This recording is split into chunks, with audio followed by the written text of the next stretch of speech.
May banta sa buhay, Sino ba hindi ito? lang kay Teves, Oh. pero particular kay Bantag. Nako. Yan. Ito ay ayon sa nabanggit ni DJ Bantag doon sa kanyang interview. No. Kila Banateros, Coach Oli. Particular dito sa interview dito kay Coach Oli. Tignan nga natin itong sinabi niya dito. Sana hindi totoo na itong PNP General naman, di ba? Oo. Yun. Yun ang may balik. Romeo Karamat ng CIDJ. Ewan ko, sana hindi totoo na itong PNP General Romeo Karamat ng CIDJ. Ewan ko kung CIDJ pa rin. Karamat daw. Yan ang nautusan Ni- daw Na- Kuno. Yun ang ano? nakarating sa akin. Hindi ko pa alam kung totoo hindi. O, ano General Romeo Karamat, yan ang head ng Na- assassination team against Bantag. At ang Naku. kasama niya dyan, na pinakabata niya, ay underclass pa namin. Sana Naku hindi po. nga totoo, sabi ko. Sinasabi ko lang ito para kung marinig nila, magpaliwanag sila. Ngayon kung Naku. hindi sila magpaliwanag, baka totoo. Naku Ito po. naman sinasabi kong underclass ko pa naman din. Naku. Ay si Colonel Hansel Marantan. Balikan natin yung aking ikinover about kay Hansel. Malalim pala yung kanyang revelasyon. Naku, bakit hindi ito na ng media? Sabi ni Bantag, ha? Ito daw, ha? Etong si ang may plano. May plano sa kanya daw na yariin daw siya. Naku po. Naku, tingnan nga natin. Marantan. Way back noong March 16. Panoorin natin ito. Pasado alas 11 kaninang umaga nang dumating sa NAIA Terminal 3 ang 6 na tauhan ni Congressman Arnolfo Teves na Naku! inaresto sa raid sa mga bahay niya sa Dumaguete City. Agad silang dinala sa Camp Crame sa Quezon City. We will file the necessary complaints before the state prosecutor dito sa DOJ. There's too much tension in that area. Alarming na meron tayong ganitong police na meron nangang history Dang? pero bakit na ibabalik pa? Naku, ano sa kaya yung serbisyo? history na yan? Sige, panoorin muna natin itong nagmamagaling na Ito ho yung commentary ni Jojo noon pa, nung panahon pa kay Tebes. Okay? Ito po yung commentary na yon. Tuloy. nag-grade kuno. Nagmamagaling na gumagawa kuno ng magandang serbisyo publiko. In that area, follow up dun sa mga na-file naming kaso before, I think last week. And Na i-file naming kaso. we have the informant with us. Sa kung bakit wala raw akos sa pamilya Teves sa bahay nang isagawa ang raid. Wala sila eh. Sa tingin mo ba yung mga firearms na nakuha ko, hindi ko sila arestuhin pag nandun sila? So, Tapang. Tapang ni Kuya. Pero by the way, dismiss na po yan. Dismiss. Katapang nga Kuya, ha? Pero dismiss na po yung case na yan. Napag-alamang peke. Buti binalikan ni Jojo ito. Tuloy. Pasok. Wala sila. Nandun yung mga pamilya. Bakit nyo pinaantay doon sa labas?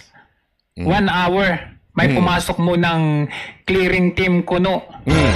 that answers the question already. Wala sila doon, kaya hindi sila nakapag-participate. Paano wala sila nandun yung kapamilya? Nako.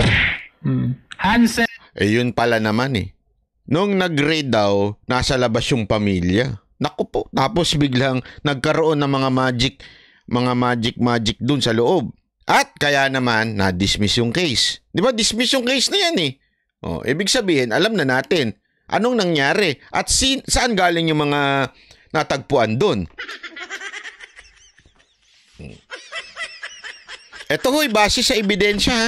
Hindi ho ito kwento-kwento ng sino man. Hindi ho ito ito ho'y totoong nangyari. Na-dismiss ho. Ganito lang asiste. May raid, may tatagpuan, tapos na-dismiss yung case.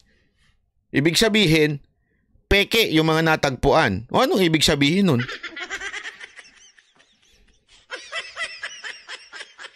Anong ibig sabihin nun? Simple lang. Alam nyo kung ano ibig sabihin? Magtanim ay di biro. Lagi kang nakayuko. Magsasaka ha. Baka naman mga magsasaka nagpunta dyan, hindi ho pulis. Hindi kaya?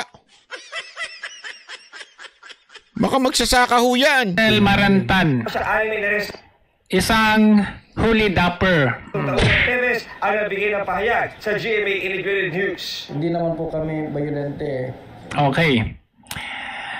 Etong pagmumukhang ito, makapal ang pagmumukha. Nako, grabe Bakit? ka naman. Bakit pa bumalik ito sa serbisyo? Bakit? At siya pa yung chief ng CIDG ng NCR. Nako, hindi ko alam yan ah. Sino yan? Ito si Jojo, daming nalalaman ah. Sino ba yan? Ano bang history niyan? Bakit ganyan yan? Mga sir, Oh, yung chief PNP, Sino bakit yan? ninyo ito ginawang chief ng CIDG? hindi pa ata si Acorda ito eh. Iba pa ito eh. Sino kaya ito? Oh, Ito kasing story niyan eh. Oh. Noong 2013. Noong 2013, nasangkot ito saan? sa multiple murder. Naku po! Ha? 13. Sabi nila, lehitimo daw na operation yung ginawa nila sa Atimunan. Nako? Ang sabi nila, shoot out daw yon. Nako? Pero napatunayan na hindi pala kundi rub out. Naku, rub out pala. Yung police na nag-raid, head daw, na nag-raid doon sa ano ni Tebes, involved doon sa rub out. Okay? Yung police na yun din daw di umano. Ang sabi ni Bantag, si Bantag ho nagsabi, hindi ho ako ha, ang yayari sa kanya. So, ibig sabihin, ito yung involved dun sa rub out daw, di umano noon. Ito rin yung nag-raid kay Tebes na palpak dahil dismiss yung kaso. Ito din yung gagamitin para daw di umano yariin si Bantag. According to Bantag ha? According to Bantag. So, mukhang naku po. Mukhang pag may kailangang trabauhin, parang lagi siyang na-involve, ano? Dapat ma-interview yan. Ako kasi mahirap yung ganyang akusasyon. Hindi kasi mahirap yung ganyang akusasyon. Naku, dapat si Bantag ma-interview natin uli dyan. May history na pala ito. Tingnan na natin kung ma-interview natin ito si Bantag uli. Oh, ito panoorin muna natin to. Hansel Marantan wants the Supreme Court to stop the preliminary probe into the Atimonan shooting incident. Marantan also wants the Ombudsman to take over the investigation, accusing Justice Secretary Leila de Lima of prejudging the case. Police Superintendent Hansel Marantan has asked the Supreme Court to stop the Justice Department's preliminary investigation against him for multiple murder. The case is in connection with the highly controversial Atimonan shooting last January 6th that left 13 members of an alleged gun-for-hire group dead.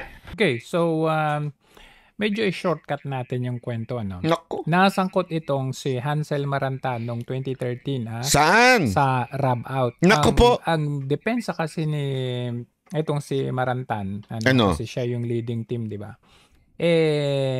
Ano daw yun? Shoot out.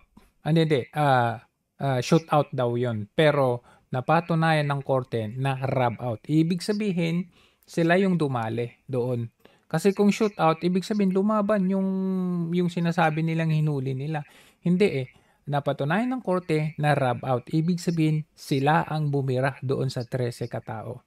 Naku, grabe ang sabi ko nga, ang nakapagtataka dito, bakit pa siya nailagay sa CIDG team? Samantalang ongoing naman yung case niya. Ngayon, okay, sabihin na nating naibalik siya. Okay? naibalik siya, na-reinstate siya. Pero nagkaroon siya ng kaso. Anong to? March 16. Sabi, hepe ng CIDG NCR inalis sa pwesto. Bakit? Nako. Panoorin natin. Ang balita ngayon is 13 tauhan ng CIDG NCR nasangkot Hulidap. umano sa hulidap. Galing, Nako, di ba? grabe. Kaya Kakamali ating mga pulis, administratively and criminally, they are going to be charged. That is the order of our Chief PNP. Ito ang mamahaling mga relo at mamahaling bag na nabawi sa mga tauhan ng Criminal Investigation and Detection Group National Capital Region. Involved pa pala. Naku, grabe naman yan. Pati ba? Eto pala yun yung CIDG na yun. Ay, grabe. Ang mga ito ang kinuha umano ng mga tauhan ng CIDG National Capital Region sa bahay ng mga Chinese nationals na hinuli dahil sa paglalaro ng mahjong sa Parañaque City. Ang relong ito na Richard Mille ay nagkakahalaga ng nasa $1.3 million o 65 million pesos, habang ang Patek Philippe naman ay nagkakahalaga ng nasa 3 million pesos. Based on record, sa mga nakuha ay may pera sa vault. Meron din na nakuha na mga relo, isang Patek Philippe at saka isang Richard Mille, kung kilala niyo yung relo na yun. Pesto ay ang tatlo pang opisyal, kabilang si CIDG Chief Police Colonel Hansel Marantan. Grabe. O, eto nga, lumabas yan. Hepe ng NCR CIDG, sibak sa hulidap. Noong una, nag-post bail lang ho siya doon sa di umanong rob out. Tapos, eto naman yung sa CIDG. Naku po.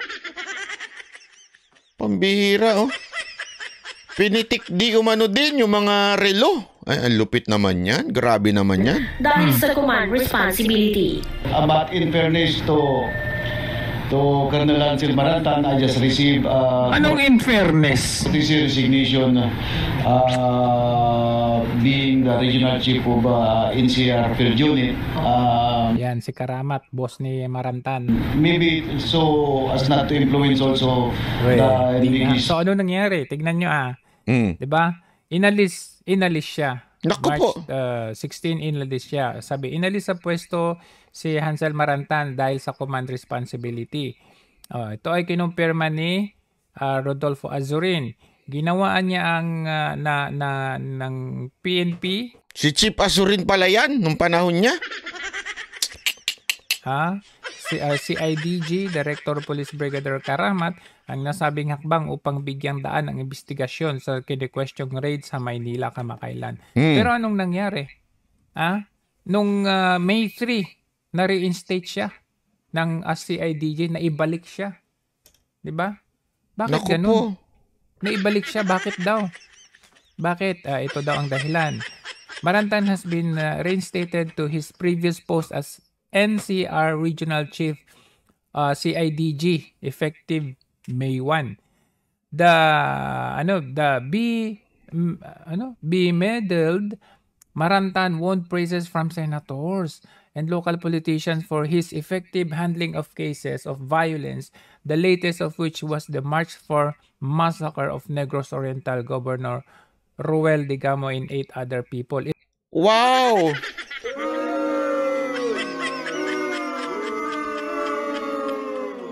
Malakas daw sa senador at sa mga politiko na ibalik siya sa pwesto dahil dun sa resulta ng investigasyon doon sa Negros. Mukhang nagkukunik-kunik na.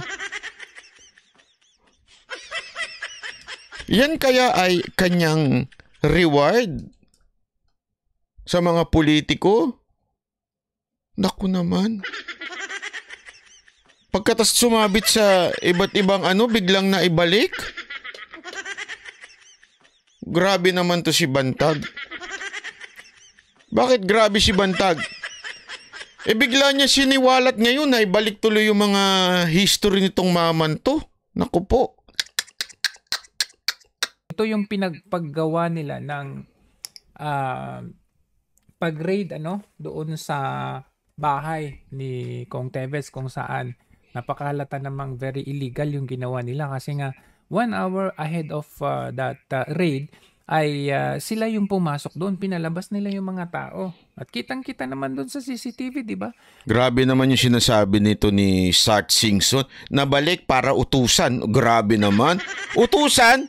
Na ano?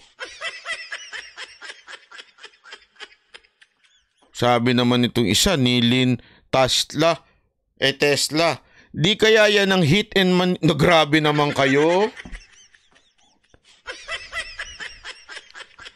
Nakakatakot naman to. Ako natakot ako bigla. Naku, natakot ako bigla. Naku po. Pero bakit anong nangyari? Nung nagkaroon ng Senate hearing of that brazen killing ng Governor Roel Digamo, siya pa yung pinuri. At dahil doon, siya pa yung binalik. Naku! Ngayon, i-fast forward natin ngayon. Okay, sabihin na natin, nasa pwesto na itong Marantan na ito. Nasa pwesto na? At ang kanyang head ay si Karamat. Naku, mabigat to. Ayon kay DJ Bantag. Naku. Na sila nakakontrata na, kumbaga. So yung mismong dating boss ni lupet ni Marantag, yun din daw ngayon? Sabi ni Bantag yan, Si Bantag kung nagsabi niyan, hindi ko kami.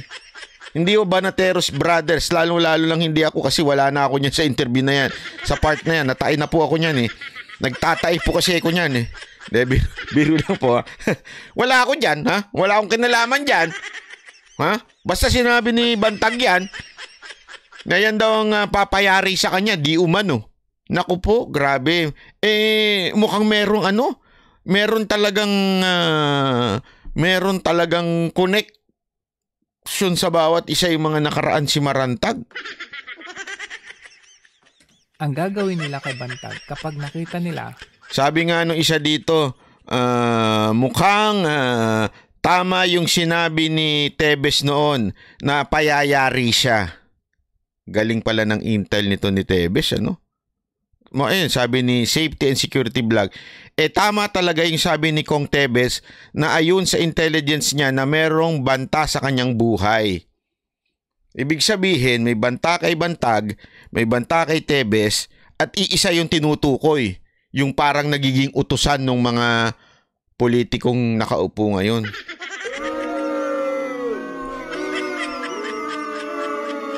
Ano nang nangyayari sa Pilipinas? Punong-puno na ng korupsyon yung mga kongresista natin, tapos may ganito pang hindi magandang nangyayari. Parang wala na talagang hustisya sa Pilipinas, Naku talaga.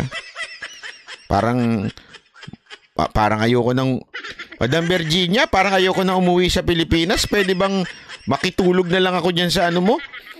Gawan mo na lang ako ng dyan, maliit na kubol. Pwede naman ako dito 30 days, di uwi ako ng isang araw. Tapos balik na naman ako sa kubol. Sige na, Madam Virginia, ampunin mo na lang ako. Konti lang pagkain ko, Yoshinoya, pwede na. Wag na araw-araw Yoshinoya. Assassination. Ayun sa sabi ni DJ Bantag. Ayon sa kanyang source, ayon sa kanyang intel. Sa totoo lang, hindi na ako magtaka. Even si Kong Teves, ganun din ang gagawin nila pag nakita nila yan. Oo nga. Ang difference lang kasi, si Teves nasa ibang bansa, si Bantag nasa Pilipinas. Naku, kaya pala, so Congressman Teves, ingat ka. Ingat ka. Mukhang may tama yung sinabi ni Kong Teves noon na meron ding banta sa kanyang buhay. Tama pala talaga, no? Kasi isipin nyo, ito wala buksan ho natin ang pag-iisip natin. Kasi dati sinasabi niya, tataniman. Di ba? Tataniman siya. Nangyari nga. Na-dismiss yung case, tinaniman talaga siya. Tapos sabi niya, hindi ako uuwi. Bakit? Kasi may banta sa buhay ko. Ito na yun Sinabi na mismo ni Bantag. Si Bantag din, sinabi niya kung sino. Hindi ako nagsasabi niyan, Pero parang mukhang may connection sa isa't isa. Di ba? Naku, dito na lang ako sa Japan.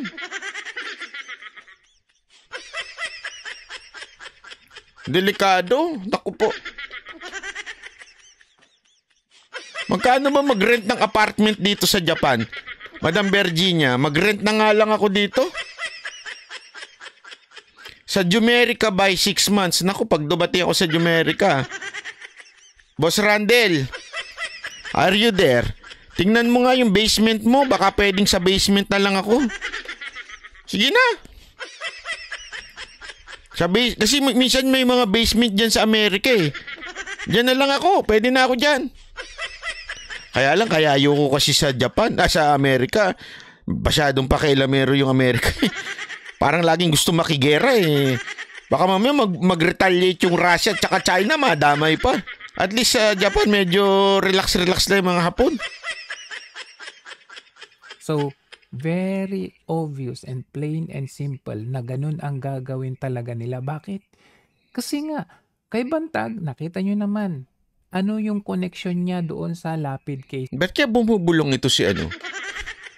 Bagong gising ba ito o bedroom boys talaga ito si Jojo? No? Bumubulong siya eh. Walang direktang evidence. So, alam nila na malabo yung kaso na yun. So, anong gagawin nila? I-assassinate nila, papatayin nila si Bantag, at ipapalabas nila na nanlaban siya. And the same thing doon kay Tebes. Oo nga. Bakit? Kasi ano yun? Lalo na ngayon maraming alam si Tebes pagdating sa Congress. Kaya baka talagang yariin ito. Hindi ko sinasabing ang yayari siya ano ha. Pero baka yariin ho ito. 'Di ba? Pag-uwi niya. Naku po, wag kang uuwi. Biro lang. Umuwi ka. Baka mamaya ikot ako ni Rimulya. Hoy, si Banat Bay! Ayaw pa uwiin si Tebes. Hindi, umuwi ka. Di ba, naku, delicates talaga itong buhay ni Tebes din, ha? Binawi.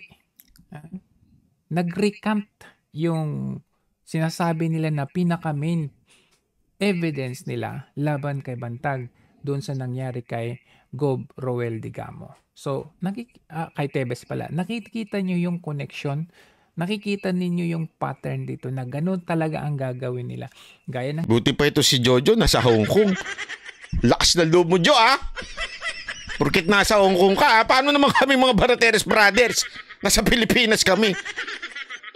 Daya mo, ah. Sinabi ni... Basta ako, wala akong sinasabi dyan kay Marantag, ah. Wala po ako sinasabi kay Marantag. Si Jojo lang yan. Okay? Sabi nito, taga Cavite po yan si Marantag.